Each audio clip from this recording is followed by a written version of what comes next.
wanda in ba dan da shi ba haske bai haske duniya ba.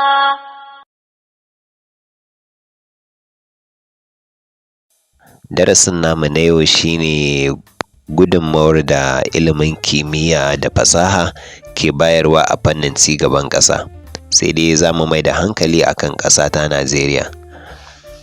Ba wasu shekaru aru-aru aka ɗauka ba, a da ba ma a koyar da ilimin kimiyya wato science a makarantun sakandire. Amma a yau da muke wannan zance, darussan na kimiyya sun mamaye dukkanin makarantun faɗin duniya. Dalili kuwa shine ilimin na kimiyya wato science da kuma takwaransa na fasaha wato technology yanzu ana musu kallon su ne ginshiƙi wato tushen ƙarfin faɗa aji da kowace ƙasa ke samu a duniya, sannan kuma su ne ke haɓaka tattalin arzikin ƙasa.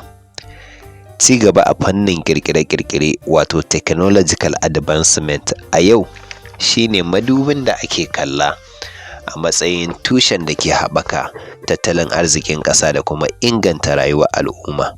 Bugu da ƙari, yana sa ƙasa ta zama mai ƙarfin soja a duniya wato military superiority. To menene asali ko tushen wannan fasaha ta ƙirƙire-ƙirƙire? Tushen wannan fasaha ko kuma mu ce asalin ci gaban fannin ƙirƙire-ƙirƙire shine ilimin kimiyya. Technologist wasu mutane ne da ke da baiwar ƙirƙire-ƙirƙire waɗanda aka tsima su ko ake tsima su ko kuma mu ce ake wadata su da ingantaccen ilimin kimiyya.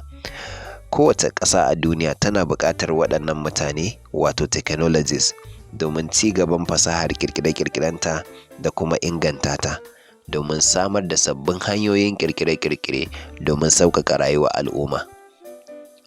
Domin tabbatar da wannan batu ana shirya wa 'yan technologists bitoci a fannin kimiyya domin su koyi dabaru da kuma samar da sabbin hanyoyin yin amfani da ilimin kimiyya da suka koya don ƙirƙire-ƙirƙiren abubuwan more rayuwa.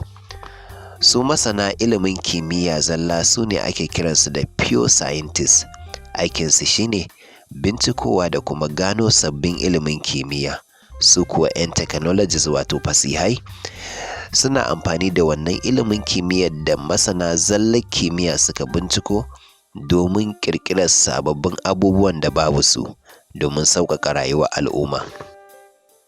Technicians kamar ƙarne ne na 'yan fasaha wato technologists. Aikinsu shine taimakawa 'yan technologists su ma saboda haka suna buƙatar a masu bitoci a fannin ilimin kimiyya domin inganta ayyukansu. Ƙasa ta Najeriya ta aminta da 'yan ƙasar su koyi ilimin kimiyya wato science da kuma ilimin fasaha wato technology, saboda ta hanyar haka ne kawai take fatan ta samar da injiniyoyi na kowane fanni, likitoci, ungozomomi, masu ilimin kimiyya wato scientists, masu koyar da ilimin kimiyya wato science educators, 'yan fasaha wato technologists, 'yan zane architect, ƙannansu 'yan technicians da dai ma sauransu.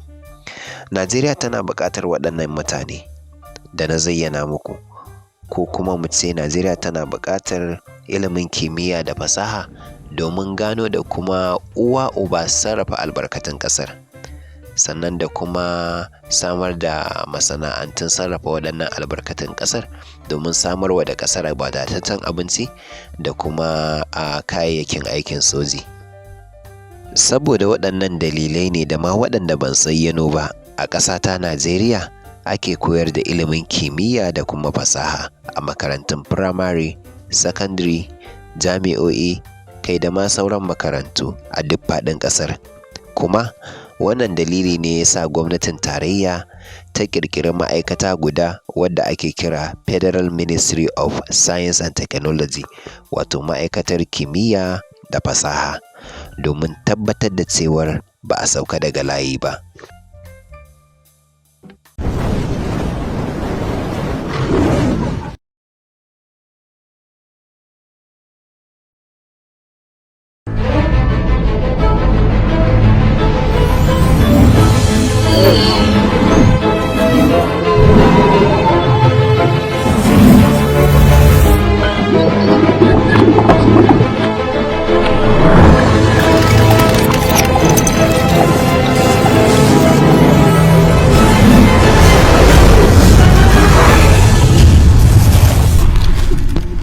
Dafa TV, lokaci yayi na fahimtar ilimin kimiyya.